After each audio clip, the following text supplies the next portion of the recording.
16/8/2024 నుండి 31/8/2024 వరకు ద్వాదశ రాశుల్లో గ్రహ గమనాల్ని ఒకసారి పరిశీలన చేద్దాం. వృషభ రాశిలో కుజ భగవానుడు మరియు గురు సంచార స్థితి. 12 సంవత్సరముల తర్వాత వృషభ రాశిలో గురుమంగళ యోగంతో సంచార స్థితి ఉండడం. సింహరాశిలో 12 సంవత్సరాల తర్వాత రవి స్వక్షేత్రకంగా ఉంటూ బుధ శుక్ర కలయిక త్రిగ్రహ కూటమి సంచార స్థితి. కన్యరాశిలో కేతు సంచార స్థితి.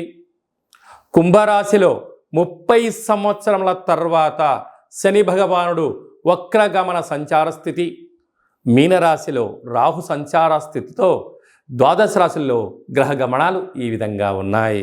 మిథున రాశి వారికి వ్యయంలో గురుమంగళ యోగం 12 సంవత్సరం తర్వాత సంచారం చేయనప్పుడు ఎలాంటి ఫలితాలు ఉంటాయో ఈ వీడియోలో సవివరంగా సంపూర్ణంగా తెలుసుకుందాం. మిథున రాశిలో ఏ నక్షత్రాలు వస్తాయి అనగా మృగశిర నక్షత్రంలోని 3వ పాదం, 4వ పాదం, ఆర్ద్ర నక్షత్రంలోని 4 పాదాలు, పునర్వసు నక్షత్రంలోని 1, 2, 3 పాదములు కలిపితే మిథున రాశి. చాలామందికి పుట్టినటువంటి కాల సమయంలో డేటా బర్త్లు లేనటువంటి కారణం వలన పేరు యొక్క మొదటి అక్షరాన్ని అనుసరిస్తూ రాశిని తెలుసుకునే ప్రయత్నం చేద్దాం.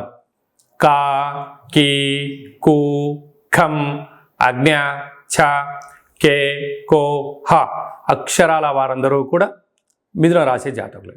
మిథున రాశి యొక్క అధిపతి బుధ భగవానుడు.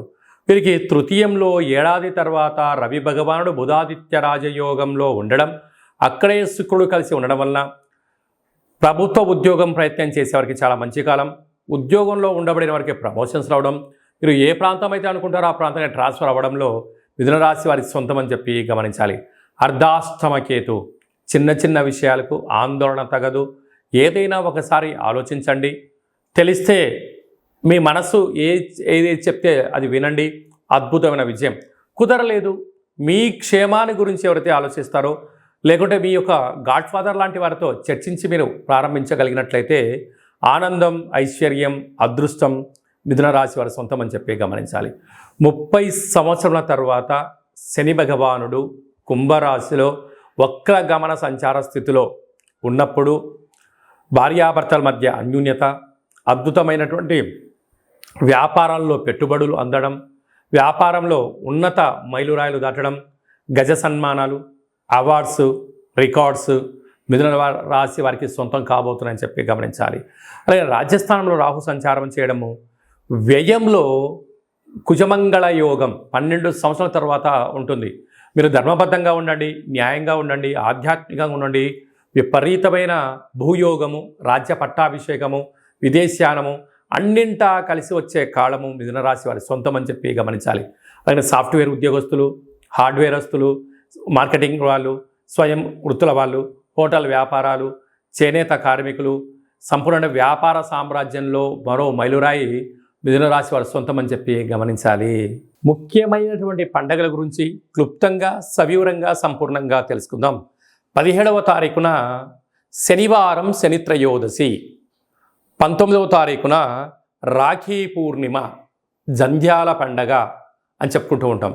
అంటే ఈ భూమండలం అంతను కూడా శ్రావణ మాసం రాగానే లక్ష్మీదేవతల యొక్క పూజల చేత మనకు మొదటి శుక్రవారము, 2వ శుక్రవారము, పూర్ణిమ, 3వ శుక్రవారము, 4వ శుక్రవారం సందర్భంగా ప్రతి ఇంట అంగరంగ వైభోగంగా లక్ష్మీమాత పూజ చేసుకుంటూ ఉంటాం, వరలక్ష్మి పూజ చేసుకుంటూ ఉంటాం. కనుక సంవత్సరానికి ఒక్కరోజు వచ్చేటువంటి ఈ జంధ్యాల పండగ తల్లిని మించిన దైవము లేదు, గాయత్రి మంత్రాన్ని మించిన మంత్రము లేదని ఎలా చెప్పుకుంటామో అందరూ కూడా బ్రాహ్మణులు, వైశ్యులు, క్షత్రియులు, విశ్వకర్మలు, పద్మశాలిస్ అందరూ యజ్ఞోపవీతాన్ని మార్చుకొని సూర్య నమస్కారం చేసుకొని కనీసం 108 సార్లైనా గాయత్రి మంత్రాన్ని ఉచ్చరించడం వలన అమ్మవారి యొక్క ఆశీస్సులు అద్భుతమైన మనందరికీ శ్రీరామ రక్ష అని చెప్పి గమనించాలి. ప్రతి ఒక్క అబ్బాయి తోడబుట్టిన చెల్లెలి చేత రాఖీ బంధనం, రక్షాబంధనం కట్టించుకోవడం చేత మనకు శ్రీరామ రక్ష. అన్న అంటే నాన్నలో సగభాగం, అమ్మలో సగభాగం. చెల్లి అంటే మన క్షేమాన్ని కోరుకునేటువంటి మనకు తల్లితో సమానమంటే అమ్మాయి. కనుక అమ్మాయితో మనము బొట్టు పెట్టించుకొని కంకణం కట్టించుకొని రక్షాబంధనం చేయించుకోవడం వలన మన కుటుంబానికి శ్రీరామ రక్ష అని చెప్పి మనం గమనించాలి. కనుక మనమందరం కూడా మన ధర్మాన్ని పాటిద్దాం. సకుటుంబ సపరివార సమేతంగా అన్నగారింటికి వదిన గారింటికి ఆడపడుచులు వెళ్ళడం, అంటే ఆడపడుచు గారు బావగారింటికి ఈ అన్నగారు మరదలు గారు వెళ్ళడం వలన సకుటుంబ సమేతంగా కుటుంబంలో అందరికీ నిత్యము మంచి మనస్సులు, సత్ప్రవర్తన, నిండు నూరేళ్ళ ఆయురారోగ్యాలు ప్రసాదించే శక్తి ఈ శ్రావణ పూర్ణిమకు ఉంటుందని చెప్పి గమనించాలి. శ్రవణ నక్షత్రం రోజు పూర్ణిమ అవ్వడం వలనే ఇది శ్రావణ మాసం అవుతుంది.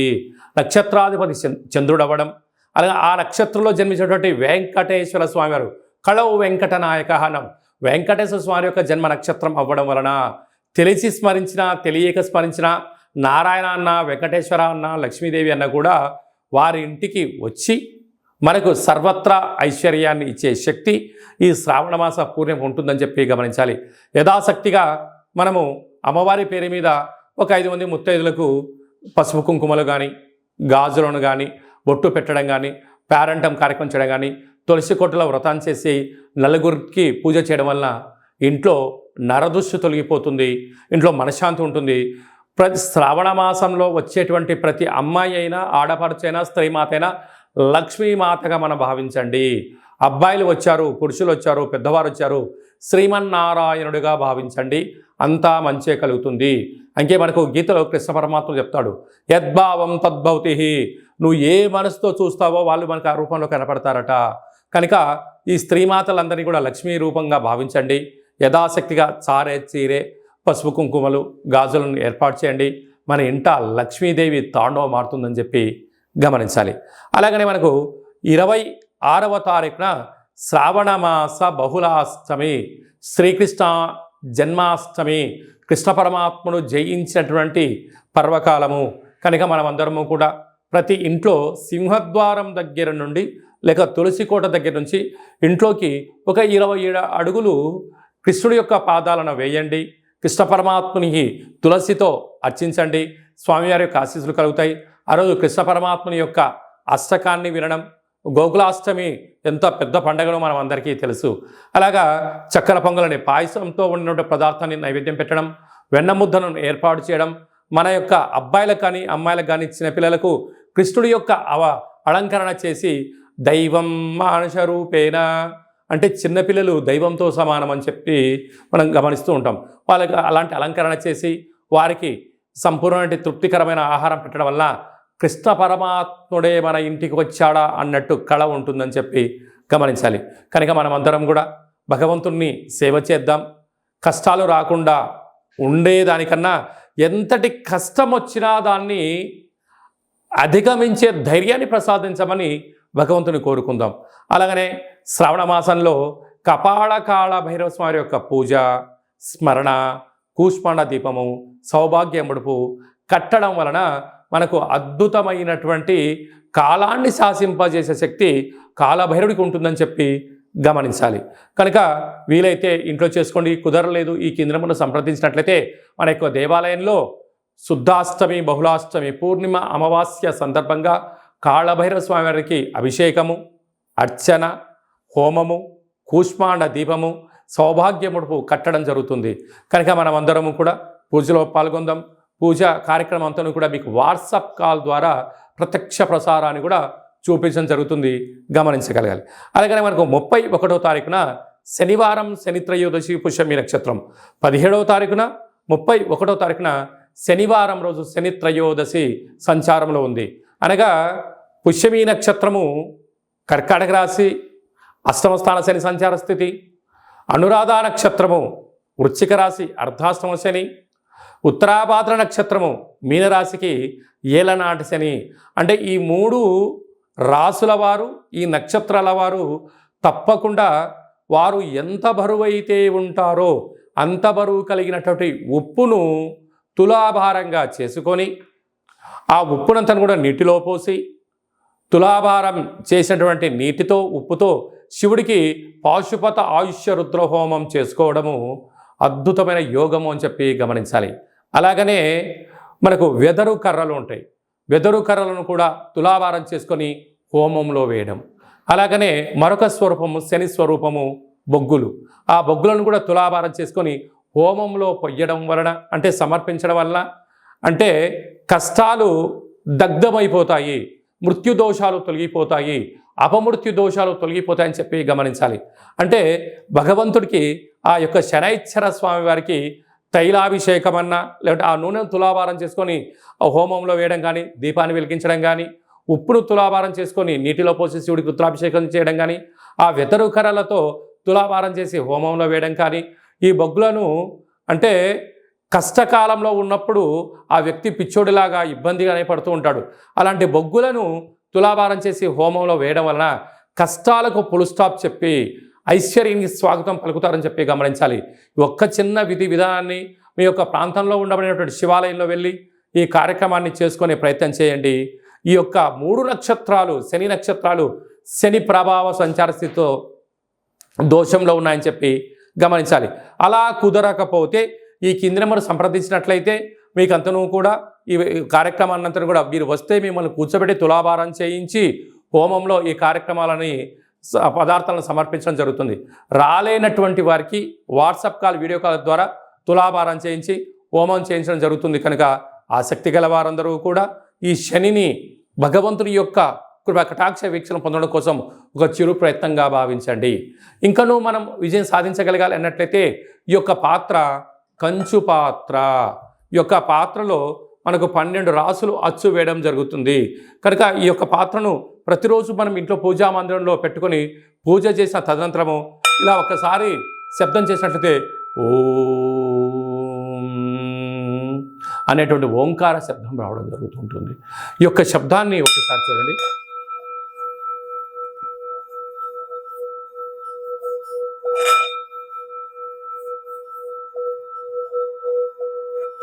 ఈ యొక్క శబ్ద తరంగాల్ని ఇంట్లో అలా ఏర్పాటు చేయడం వలన ఇంట్లో ఉండబడినటువంటి నరదృష్టి, తంత్రదోషాలు, తాంత్రిక దోషాలు తొలగిపోయి ఐశ్వర్యం మనకు కలుగుతుందని చెప్పి గమనించాలి. ఈ కాళభైరవ అక్షయ పాత్రతో పాటి మనకు కాళభైరవ స్వామి యొక్క పిరమిడు, డాలరు, కంకణము, కాళభైరవ హోమము ప్రత్యక్ష ప్రసారంగా మీకు వీడియో కాల్లో చూపించి ఇవ్వడం జరుగుతుంది. అలాగనే 27 రకాల వస్తువులతో దిష్టి తీయించడం కూడా జరుగుతుంది. కనుక ఆసక్తి గలవారు ఈ కింద మనం సంప్రదించి అక్షయ పాత్రను సొంతం చేసుకోగలరు. మీ వ్యక్తిగత జాతకం తెలుసుకోవాలనుకుంటున్నారా? మీ పేరు, పుట్టినటువంటి కాల సమయంలో తేదీ, నెల, సంవత్సరం, సమయం రాసి మీరు వాట్సాప్లో పంపించగలిగినట్లయితే 100 సంవత్సరాల జాతకాన్ని సంపూర్ణంగా సవివరంగా అచ్చ తెలుగులో రాసి పంపించడం జరుగుతుంది. మీరు పుట్టినప్పుడు గ్రహ గమనాలు ఎలా ఉన్నాయి, ప్రస్తుత కాలమాన ప్రకారంగా ఎలా ఉంటున్నాయి, భవిష్యత్తులో ఎలా ఉండబోతున్నాయో సవివరంగా కూడా మీకు తెలియజేయడం జరుగుతుంది. అలాగనే చాలామందికి డేట్ ఆఫ్ బర్త్లు లేనటువంటి వారికి మీ పేరు యొక్క మొదటి అక్షరాన్ని అనుసరిస్తూ ఆ రాశిని తెలియచేస్తూ రాశికి ఉండబడిన గ్రహ గమనాలను తెలియచేస్తూ కాళభైరవ ఉపాసన చేత రమణ శాస్త్రం ద్వారా భూత, భవిష్యత్, వర్తమానాన్ని తెలియజేయడం జరుగుతుంది. కనుక ఆసక్తి గలవారు ఈ కింది నెంబర్ని వాట్సాప్ కాల్ ద్వారా కానీ, ఆన్లైన్ ద్వారా కానీ, ప్రత్యక్ష ప్రసారంగా కానీ సంప్రదించి జ్యోతిష్య వివరాలు తెలుసుకొని జాతకంలో ఉండబడినటువంటి యోగాలను తెలుసుకొని ఆటంకాలను తొలగించుకొని జీవితంలో అద్భుతమైన బంగారు భవిష్యత్తు అందరికీ ప్రసాదించాలని మనసారా కోరుకుంటూ ఆశీర్వచనం. అలాగనే మీ అబ్బాయికి కానీ అమ్మాయికి కానీ ఎంత ప్రయత్నం చేసినా వివాహం అవ్వడం లేదా, జాతకంలో ఎలాంటి యోగాలు ఉన్నాయి, జాతకంలో ఎలాంటి ఇబ్బందులు ఉన్నాయో తెలుసుకుందాం. వచ్చేటువంటి జాతకానికి మన అబ్బాయికి మన అమ్మాయి జాతకంలో వారిద్దరి కలిపిన గణాలు, గుణాలు, పాదాలు ఎలా ఉంటున్నాయో సవివరంగా తెలియచేస్తూ వివాహ తదనంతరం వారికి ఎన్ని యోగాలు ఉన్నాయి, ఎలాంటి సంతాన యోగం ఉంది, ఎలాంటి వ్యాపార యోగాలు ఉన్నాయి కూడా మనం ముందుగానే తెలుసుకునే ప్రయత్నం చేద్దాం. గతంలో వివాహమైన దంపతులు తరచుగా గొడవ పడుతున్నారా? ఎంత చెప్పినా, తల్లిదండ్రులు చెప్పినా పిల్లలు వినే పరిస్థితి లేదా? ఏకో నారాయణ అనే పరిస్థితి ఉంటుందా? కనుక భార్యాభర్తలు ఎందుకు అలా అనుకుంటున్నారు? జాతకంలో దోషమా, గ్రహ సంచార స్థితిలో అనుకూలం లేకపోవడమా ఉంటుంది. కనుక వారిద్దరి యొక్క పేర్లను, గోత్రనామాలను, వారి యొక్క జాతకాలు పంపించినట్లయితే చూసి వాళ్ళిద్దరూ పార్వతీ పరమేశ్వరులు ఎలా కలిసి ఉంటున్నారో అలా కలిసి ఉండే ఆధ్యాత్మికమైన సలహా సూచన ఇవ్వడం జరుగుతుంది. కనుక మనం అందరం కూడా కష్టాలను తొలగించుకుందాం, ఐశ్వర్యానికి స్వాగతం పలుకుదాం. అందరికీ మరొక్కసారి కాళభైరవ స్వామి యొక్క ఆశీస్సులు, శుభాకాంక్షలు. అందరికీ శుభం, జయం, లాభం జరగాలని కోరుకుంటూ ఆశీర్వచనం. ఈ వీడియో మీకు నచ్చినట్టయితే లైక్ చేయండి, షేర్ చేయండి, మా ఛానల్ని సబ్స్క్రైబ్ చేసుకోండి. అందరికన్నా మీ వ్యక్తిగత జాతకాన్ని మీరు ముందే తెలుసుకోవాలనుకుంటున్నారా? అందరికన్నా విజయ పరంపర మీ ఒక్కరికే కావాలనుకుంటున్నారా? అందరికన్నా ఐశ్వర్యాన్ని, ఆనందాన్ని సంపాదించేటువంటి ఆధ్యాత్మిక సలహాలు అందరికన్నా ముందే మీరు వినాలనుకుంటున్నారా? అయితే గంట సింబల్ ప్రెస్ చేయండి, అలానే బటన్ కూడా తెలియచేయండి. మీరు ఎవరి క్షేమాన్ని అయితే కోరుకుంటున్నారో, మీ క్షేమాన్ని ఎవరైతే కోరుకుంటున్నారో వారందరికీ ఆధ్యాత్మికమైనటువంటి వీడియోని షేర్ చేసి భగవంతుడి యొక్క ఆశీస్సులు పొందగలరు.